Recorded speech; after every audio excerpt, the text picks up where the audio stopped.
안녕하세요. 곽복선 교수입니다. 오늘은 원포인트 중국 역사, 남북조 시대의 조조, 우문태란 제목으로 말씀드리겠습니다. 중국 역사에서 조조는 굉장히 유명하죠. 그런데 남북조 시대 때 조조와 닮은 권신이 있었습니다. 그 사람이 바로 우문태입니다. 우문태는 북조를 통일했던 북위의 말기의 권신입니다. 그 역시 내몽고에서 태어난 선비족인데요. 그도 어려서부터 전쟁터를 누볐던 사람이고 그의 나이 28살 때 그가 모셨던 군벌 하바락이 죽었을 때에 부하들의 추대에 의해서 대장군의 지위에 오릅니다. 그런데 그 당시의 형세를 보면 나라가 534년에 쪼개지는데요.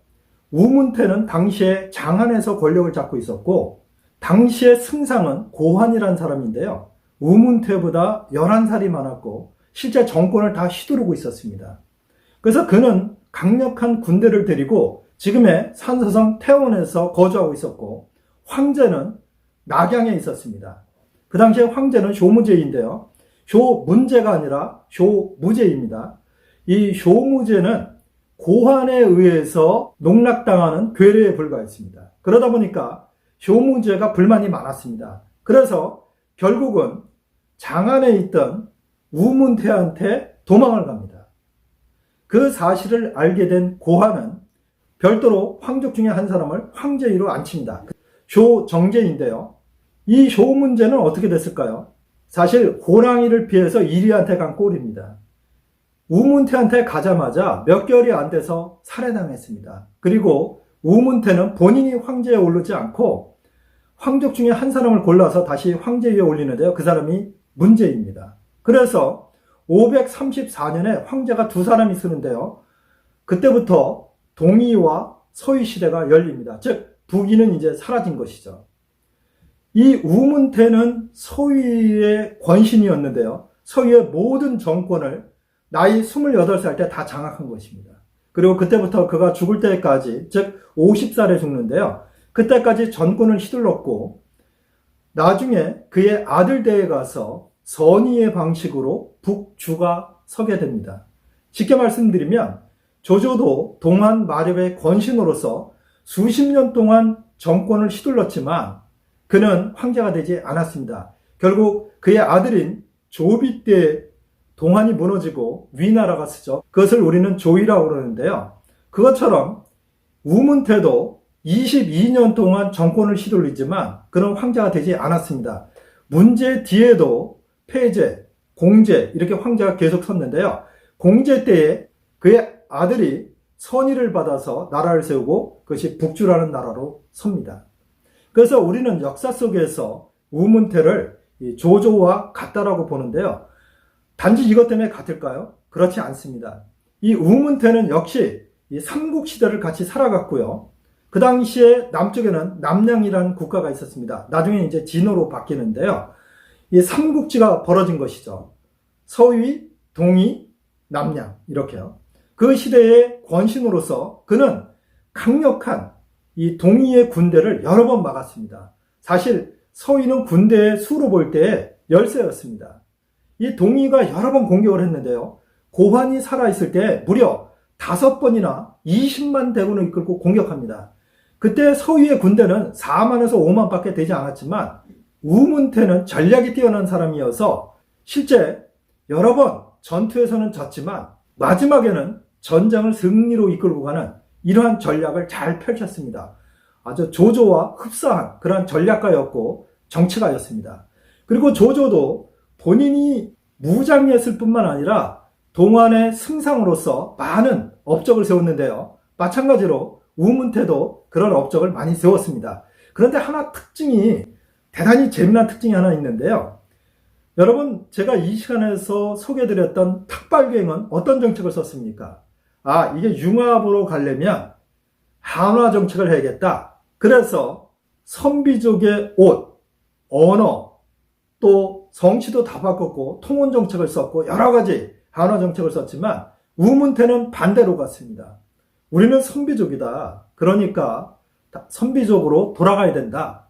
이런 정책을 써서 한족성으로 바뀌었던 99개의 선비족 성을 다시 선비족으로 되돌렸습니다. 그뿐만 아니라 한족 중에 공을 세웠던 이필이라든가 본인이 등용했던 사람들 중에 뛰어난 사람들에게 선비족의 성을 하사했습니다. 사실 한족의 성을 이방 민족에게 준 적은 있지만 소수민족이 본인들의 성을 한족에 준 케이스는 어떻게 보면 우문태가 처음일 것입니다. 어쨌든 그는 도로 선비족으로 돌아가는 정책을 썼습니다. 그러나 그는 한족과 선비족의 융합을 위해서 이 주례, 즉 주나라를 본받아서 정치를 하겠다, 이런 뜻을 갖고 있었기 때문에 유학을 장려했고 학교를 세웠고 한족의 인재들을 등용하는데 굉장히 힘을 기울였습니다. 그래서 제가 이 시간에도 소개해드렸던 명신, 소작도 바로 우문태가 발탁을 했고, 이 소작이 건의했던 6조 조서를 그대로 시행해서 국가를 부흥시켰던 사람이 바로 우문태입니다. 즉 우문태는 뛰어난 무신이었지만 또 한편에서 보면 뛰어난 문신으로 수많은 인재들을 발탁해서 국가를 잘 끌고 갔던 사람입니다.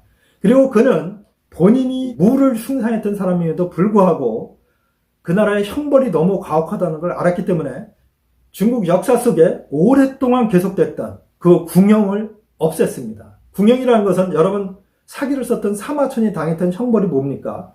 이 무죄의 노여움을 받아서 남자의 그 중요한 신벌을 제거당한 그 형이 궁형이죠. 그래서 남자로서는 사실 죽는 것만 못한 그런 형이었는데요. 그것을 우문태가 없애버렸습니다. 이건 말이 안 되는 형이다. 그래서 없애버렸고요.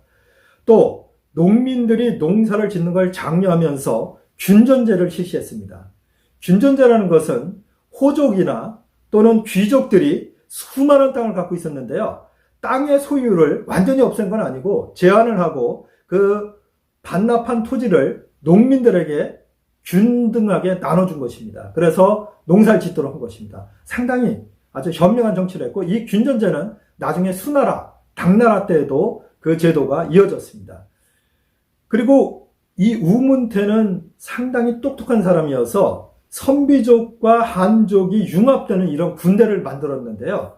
그 제도가 부병제입니다. 사실 부병제를 비판하는 사람들은 이게 선비족의 시족사회의 시스템을 그대로 갖고 온 것이다, 이렇게 이야기하지만 그렇지 않습니다.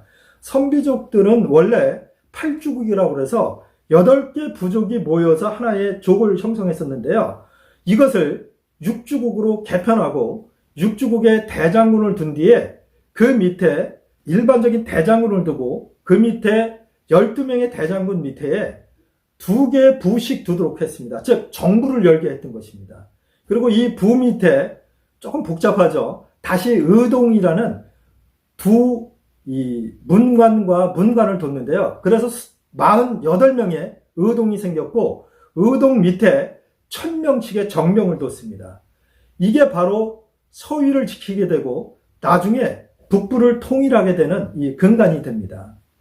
그래서 우문태는 이렇게 이제 농업 정책, 이 법치, 덕치, 그리고 국방에 상당한 성과를 이뤘고 본인이 황제가 될 수 있음에도 불구하고 본인은 끝까지 황제 자리에 앉지 않았습니다. 그러나 우문태는 본인의 마음에 들지 않는 효문제라든가 폐제 같은 경우는 독사를 했습니다. 그럴 정도로 어떻게 보면 잔인하고 어떻게 보면 과감한 사람이었지만 본인은 끝까지 황제가 되지 않았고 피를 묻히지 않았던 본인의 아들에게 이 저위를 물려줬고 결국 아들들이 북주라는 나라를 세워서 당시의 국가였던 북제를 없애고 북부를 통일하게 하였습니다. 조금 더 말씀을 드리면 나라 이름이 이제 나중에 아들들이 세운 이름이 북주가 되는데요. 이 주라는 것은 우문태가 항상 이루고자 했던 나라가 주나라였습니다. 그래서 그는 관료 시스템도 주례를 본받아서 완전히 바꿨습니다. 그래서 육부를 개편해서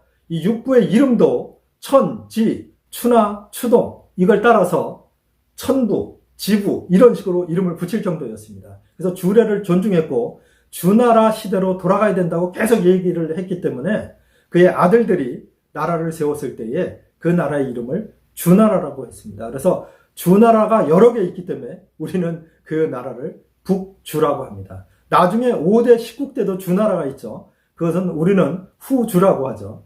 이런 것처럼 이 우문태는 권신으로서 모든 권력을 다 누렸고 실제로 황제를 4명이나 세우는 이런 사람이었지만 그는 끝까지 본인이 황제가 되지 않았고 어떻게든지 위나라를 부흥시키려고 노력했던 권신입니다. 즉 조조와 비슷했죠. 그러나 그의 아들들이 선양을 받아서 나라를 세웠고 결국은 이 북주를 세웠는데요. 마치 조조의 아들들이 세웠던 조위가 40년밖에 못 간 것처럼 북주도 불과 26년 만에 망하고 맙니다. 그리고 북주의 외척이었던 양견이 수나라를 세우게 되죠. 그 유명한 수문제가 바로 북주의 외척이었고 이 수문제의 피에는 선비족의 피가 흐르고 있습니다. 선비족 중에 영웅을 꼽으라 그러면 중국 역사가들은 서슴지 않고 2사람 꼽는데요.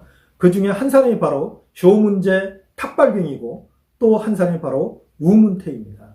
이 우문태는 선비족입니다. 우씨가 아니라 우문이 성입니다. 그는 제가 말씀드렸듯이 한족을 선비족화하는 정책은 펴지 않았지만 한화됐던 선비족을 선비족으로 돌리는 정책을 폈고 그의 아들들은 한술 더 떠서 북주를 세웠을 때에 한족을 선비족화하는 정책을 쓰다가 결국은 26년 만에 멸망하고 맙니다. 이 우문태의 생애를 보면 비록 50세에 죽는 아주 짧은 인생을 살았지만 그는 22년 동안 국가를 튼튼하게 하는 업적을 많이 세웠던 사람입니다. 그가 중심에 뒀던 유교 정치, 농업 부흥, 그리고 국방 강화 이런 부분은 우리가 본받아야 할 점이라고 생각합니다. 오늘은 남북조 시대 때 조조를 본받고자 했고 실제로 조조와 거의 유사했던 우문태에 관한 이야기를 드렸습니다. 다음번에는 좀 더 유익하고 재미있는 이야기로 찾아뵙겠습니다. 시청해 주셔서 감사합니다.